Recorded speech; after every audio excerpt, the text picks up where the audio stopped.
ஜனவரி 9ஆம் தேதி கடலூர் மாவட்டம் பாசாரியில் நடைபெறவுள்ள தேமுதிக மக்கள் உரிமை மீட்பு மாநாடு 2.0வை முன்னிட்டு மாநாட்டு தளத்தை தேமுதிக பொதுச் செயலாளர் பிரேமலதா விஜயகாந்த் நேரில் பார்வையிட்டு ஆய்வு மேற்கொண்டார். மேடை அமைப்பு, குடிநீர், மின் வசதி, பாதுகாப்பு உள்ளிட்ட அடிப்படை ஏற்பாடுகள் குறித்து அதிகாரிகளுக்கு அவர் அறிவுறுத்தினார். மாநாட்டில் பெருந்திரளான தொண்டர்கள் பங்கேற்பார்கள் என்பதால் ஒழுங்குமுறை பணிகள் சிறப்பாக நடைபெற வேண்டும் என வலியுறுத்தினார். இந்த ஆய்வில் விஜய பிரபாகரன், சண்முக பாண்டியன் உள்ளிட்ட கட்சி நிர்வாகிகள் உடனிருந்தனர். செய்தியாளர் வெங்கடேசன்.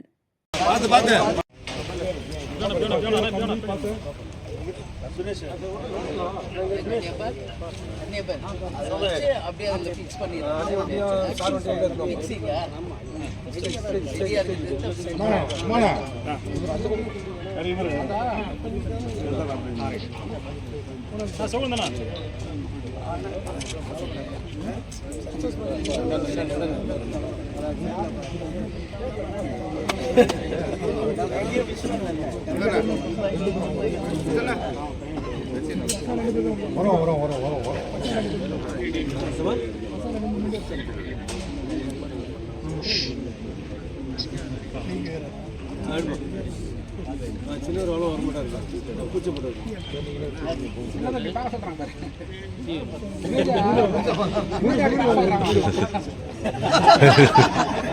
கேட்கற விதமே கேட்டு பாக்கலையா கத்துறீங்க வண்டி வச்சு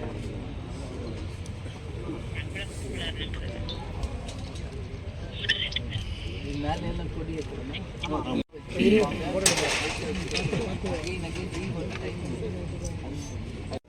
போறீங்க, தயவுசெய்து கொஞ்சம் குறுக்க போகாதீங்க.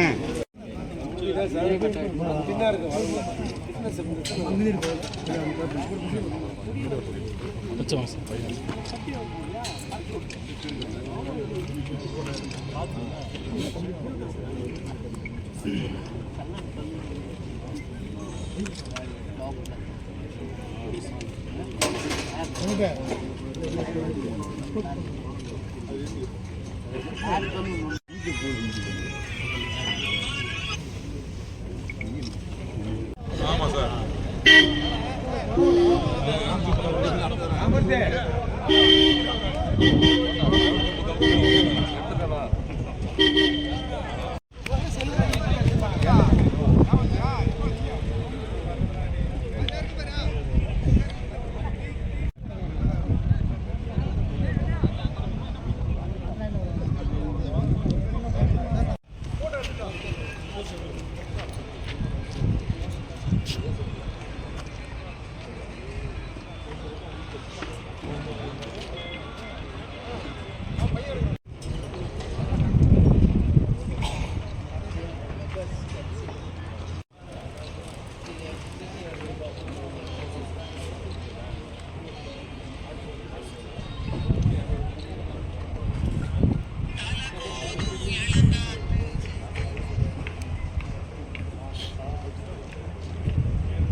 வணக்கம்.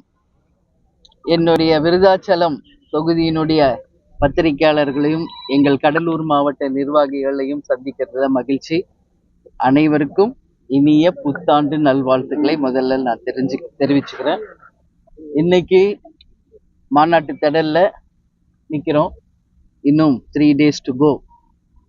இன்னும் 9ஆம் தேதி காலையில இருந்து எல்லா தொண்டர்கள் தமிழகம் முழுவதும் இருந்து இந்த இடத்துக்கு வர ஆரம்பிச்சிருவாங்க. ஸோ எப்படி பணிகள் நடந்துகிட்டு இருக்கு அப்படின்றத ஆய்வு செய்வதற்காக வந்திருக்கிறோம். ஆல்மோஸ்ட் இப்போ இந்த செட்டு போடுற கன்னியப்பன் மற்றும் சவுண்ட் அண்ட் ஆடியோ லைட் அவங்க சுரேஷ் எல்லாத்தையும் பேசணும். இன்னும் நாளை 2 நாள் கூட கம்ப்ளீட் பண்ணி 8th மார்னிங் ஹேண்ட் ஓவர் பண்ணிடுவோம் அப்படின்னு சொல்லிட்டாங்க. ஸோ மகிழ்ச்சி.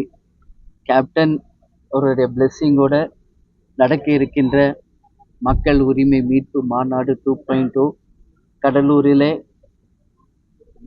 மிக ஒரு எழுச்சியான ஒரு மாநாடாக, ஒரு பிரம்மாண்டமான மாநாடாக, அனைவராலும் வரவேற்கக்கூடிய ஒரு மாநாடாக நிச்சயம் இருக்கும் என்பதில் எந்த மாற்று கருத்தும் இல்லை. இதை தொடர்ந்து அமைய இருக்கின்ற 2026 தேர்தலுக்கு பின் தமிழ்நாட்டுக்கும் தமிழக மக்களுக்கும் நிச்சயமாக நல்ல விஷயங்கள் நடக்கும். ஒளிமயமான ஒரு எதிர்காலம் நிச்சயம் அமையும். நல்ல ஒரு மாற்றம் வரும் என்பதில் எங்களுக்கு எந்த மாற்று கருத்துமே இல்லை. எனவே தலைவர் இல்லாமல் நடக்கின்ற ஒரு மாநாடு ஒட்டுமொத்தமாக தமிழ்நாடு முழுக்க இருந்து எங்கள் மாவட்ட கழக செயலாளர்கள் கடைகோடியில் இருக்கும் தொண்டர்கள் வரைக்கும் எல்லாரும் வந்திருந்து இந்த மாநாட்டை சிறப்பிக்க இருக்கிறாங்க. எனவே இன்னும் 2-3 நாளைக்கு எல்லாருமே இங்கே தாங்க இருப்பாங்க. ஸோ நாங்கள்லாம் 8th வந்துடுறோம். ரிஹர்சல், அதாவது இந்த டைமுக்கு 8th அன்னைக்கு கம்ப்ளீட் நாங்கள் ரிஹர்சல் பார்க்க இருக்கிறோம். வித் லைட், சவுண்டு, அப்புறம் விஷுவல், அதே மாதிரி எல்லா செட்டெல்லாம் முடித்து கம்ப்ளீட் பண்ணி ஒரு ரிஹர்சல் இருக்குது. ஸோ 9th மார்னிங்லேருந்து மாநாட்டுக்கான பணிகள் தொடங்கி இருக்கிறோம் என்பதை தெரிவிச்சுக்கிறேன். மேடம், மாநாட்டில் வந்து கூட்டணி குறித்த அறிவிப்பில் ஏதாவது வெளியே வாய்ப்பு இருக்கா? இல்லை, இன்னைக்கு வந்து உங்கள் எல்லாருக்கும் தெரியும், காலையிலேருந்து என்னோட ப்ரெஸ் மீட் பார்த்துருப்பீங்க. தலைமை கழகத்தில் எங்களுடைய மாவட்ட கழக செயலாளர்கள் அனைவரையுமே அழைத்து அவங்க கருத்துக்களை நாங்கள் கேட்டிருக்கோம். அதை வந்து ஒரு வாக்கு மாதிரி அவங்கவுங்க கருத்தை எழுதி கொடுத்துருக்காங்க.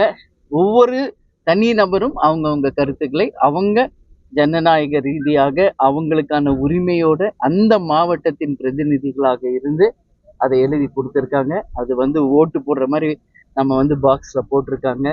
அதை வந்து நாளை இல்லை நாளை மறுநாள் பிரித்து பார்த்துட்டு 9ஆம் தேதி மாநாடுக்கு வரும் பொழுது எங்கள் ஒட்டுமொத்த மாவட்ட கழக செயலாளர்கள் மூலமாக தமிழ்நாடு முழுக்க இருக்கும் நிர்வாகிகள் தொண்டர்களுடைய எதிர்பார்ப்பு என்ன, எப்படி நம்ம கூட்டணி அமைக்கணும் அப்படிங்கிறதுக்கான எல்லா கருத்துகளும் அதில் இருக்கு. அதை நிச்சயமாக நான் வந்து மாநாடு திரளில் சொல்வேன்.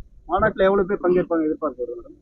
நாங்க நிறைய ஒரு பெரிய அளவு, ஏன்னா கேப்டனுடைய கட்சி, கேப்டன் மாநாடுன்னா என்னன்றது இன்னைக்கு உலகமே தெரிஞ்ச ஒரு விஷயம்.